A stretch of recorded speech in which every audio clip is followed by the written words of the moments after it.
Józef Piłsudski began his career as a socialist.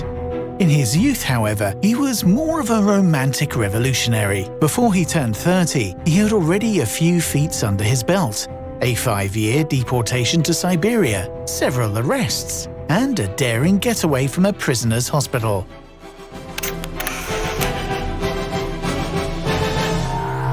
He was also a political fighter. At the age of 31, together with his companions, he robbed a Russian post wagon to support the families of imprisoned Polish independence fighters. He also cooperated with Austrians and Germans against the Russian Empire, but he would always fool them, even though he fought for the Central Powers for the first 3 years of the First World War. Piłsudski was a magnificent military organizer. He was the one to found the secret Polish military organization. Wherever his soldiers set foot, he willfully created the Polish administration under his authority. Even though he failed to successfully trigger an anti-Tsarist uprising in the Russian partition of Poland, he nonetheless established himself as the true leader. In July 1916, his soldiers waged a fierce battle against the Russians near Kościuszówka, and thereby putting the fleeing Austro-Hungarian army to shame.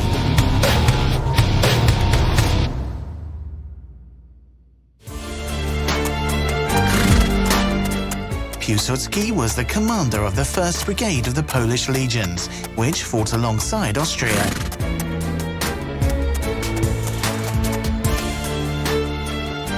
His soldiers had the highest respect for him, and he was their companion. He would join them in trenches when necessary in order to fight the enemy together.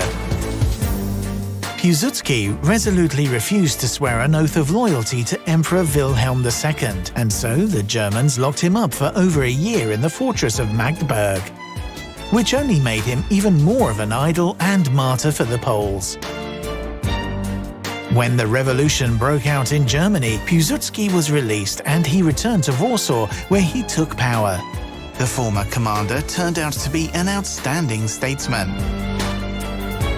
Without bloodshed, his soldiers disarmed the Germans, whom Piłsudski then persuaded to voluntarily leave the country. Within a year, parliamentary elections were held, a new administration formed, a new temporary constitution declared, and the Polish army rebuilt. In less than a year, the small Polish army of 8,000 soldiers all of a sudden boasted several 100,000 men. After 123 years of captivity, an independent Polish state was reborn. And when the Polish Bolshevik War broke out soon after, the Polish army, with Piłsudski as its commander-in-chief, successfully confronted the Soviets and stopped the Bolshevik march to the west. There is no exaggeration in saying that Piłsudski proved to have saved Europe from a communist invasion in 1920. Lenin wanted to reach the West and launch a universal revolution. The Bolsheviks might even have reached as far west as Paris, had it not been for the famed miracle on the Vistula, one of the most decisive battles of all time. The Polish state at the time also owes its borders to Piłsudski. Thanks to his leadership, the formerly Polish Eastern Territories were incorporated into Poland. When peace came, Piłsudski resigned as the chief of state, and then, just 4 years later, he staged a coup d'etat. Over the years, he enjoyed a vast popular support, and he made his decisions to reflect public moods in Poland. Until the very end of his life, Piłsudski remained the actual leader of Poland. He was a strong leader, and for a while he even gave his political opponents a hard time. After all, he was above all a soldier. Józef Piłsudski's funeral in 1935 is said to have been the largest manifestation of public support in Poland of all time.